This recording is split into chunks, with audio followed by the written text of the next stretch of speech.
you only have one source. Now you have multiplicity of resources, of mechanisms that God can use to address needs, but there must be and can only be one source. The moment a resource is elevated to become a competing source, you have multiple gods. Samuel speaks in verse 3. And when Samuel speaks, Samuel said, if you return to the Lord. The Lord had returned to them because the ark is in the house. But there needed to be another kind of return. It was not just God returning to them, but them returning to God. A lot of people are waiting on God when actually God is waiting on them.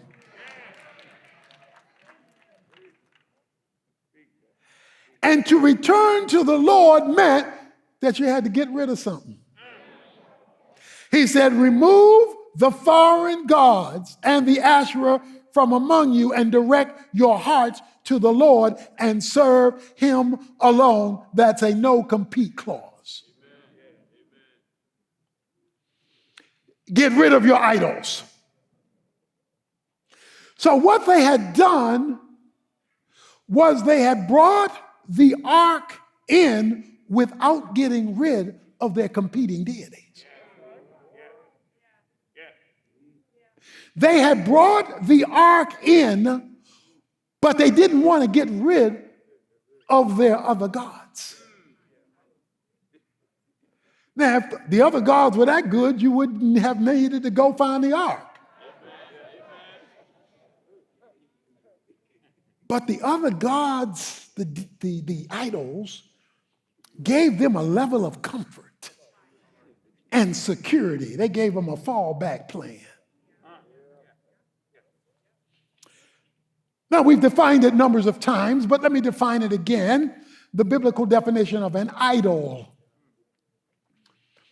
An idol is any noun, person, place, thing, or thought.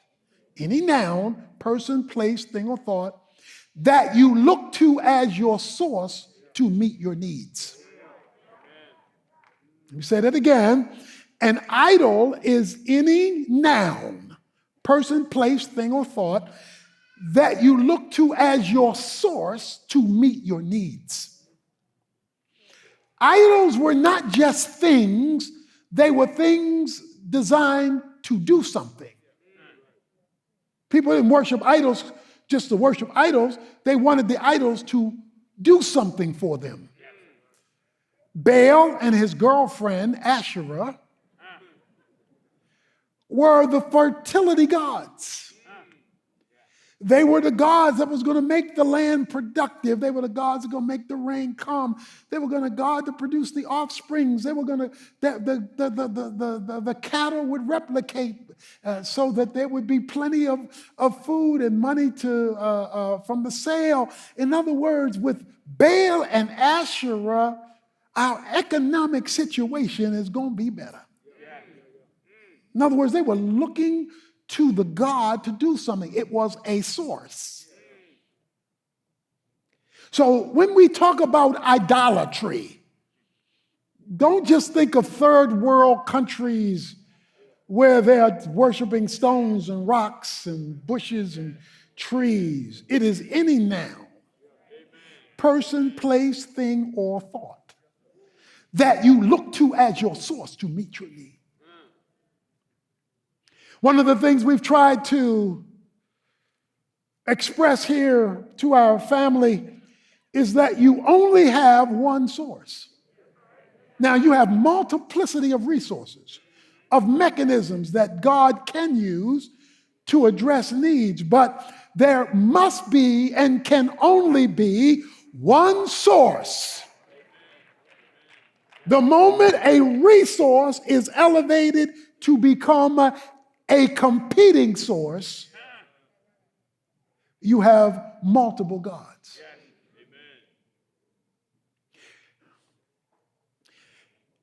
If your identity is God and equally your race has become your idol. If it's God and equally your job has become a competing idol.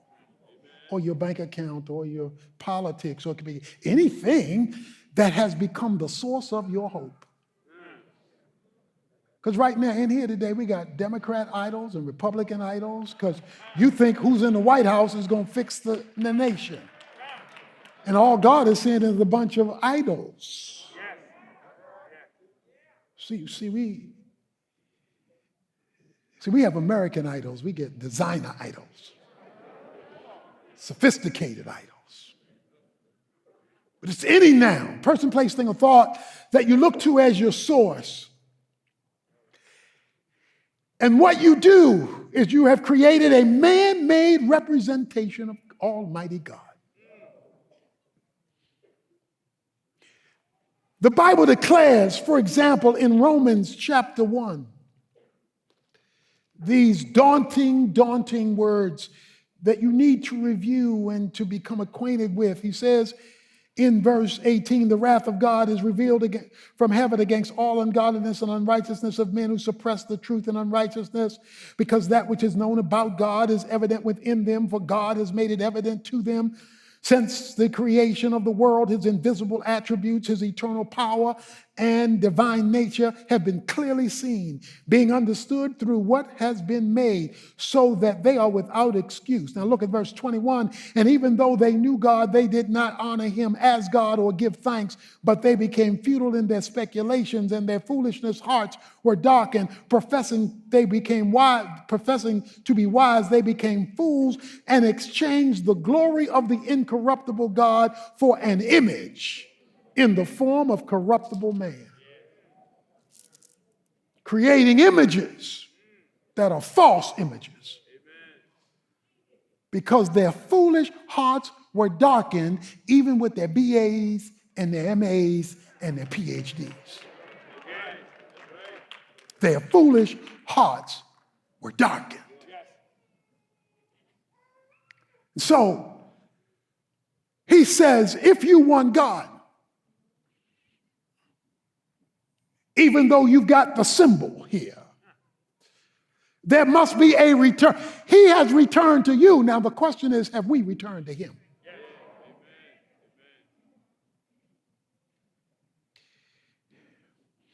Idolatry is worshiping the wrong God or worshiping the right God in the wrong way. Let me tell you why we like idols. Why idols make us a little bit more comfortable. Idols make us a little calmer.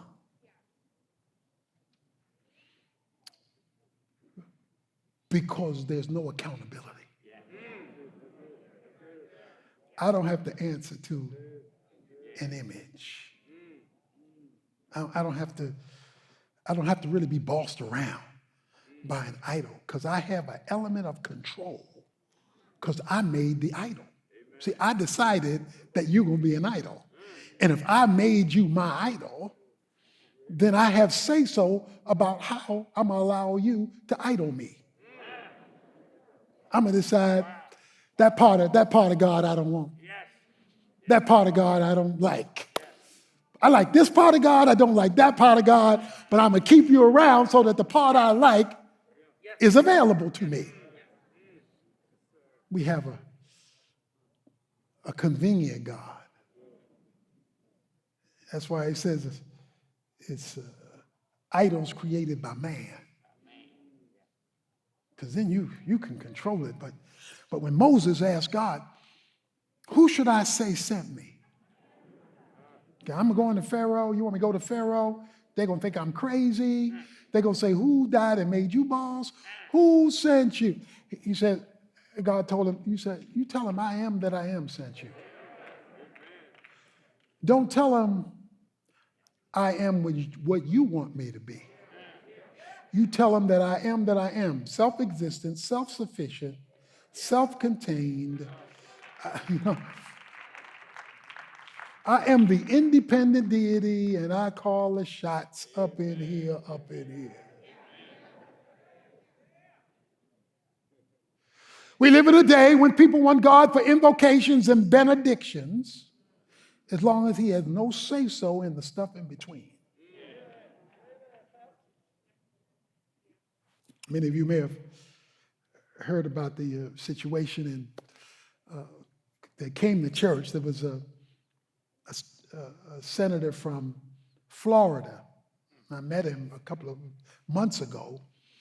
He and his wife came, and he walked into the Senate chamber, and he was contesting the transgender bill or the gay marriage bill, one of them. And he's standing in the chamber, and somebody sent it to me, and he says, I would like to read to the chamber from the Tony Evans Bible commentary. For real, for real. He says, I want to read. And he starts reading my words from my Bible commentary about what God says about male and female. And, you know, he start reading that. He was halted by the head of the meeting. I won't say who he was, but he was halted by the head of the meeting who said, God has no place in this chamber.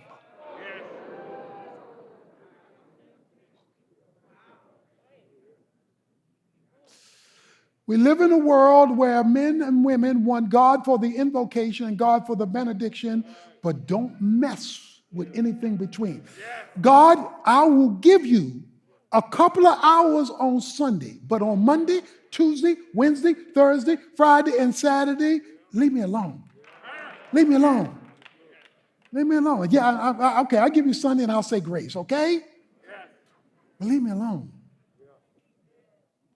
I don't want you to be telling me what to do, how to live my life, how to run my family, how to be a man, how to be a woman, how to be a parent, how to be a child, how to be a worker, how to handle my finances. I don't want you for all that. I got too much education. Have you seen the car I drive, God? Seen the crib I live in? I'm good. Until you're not.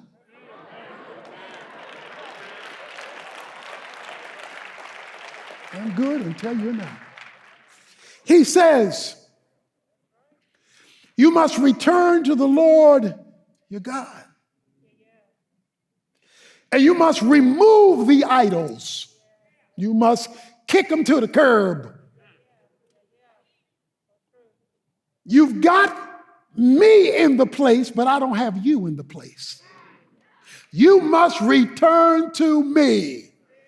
I must be your source for life, for meaning, for purpose,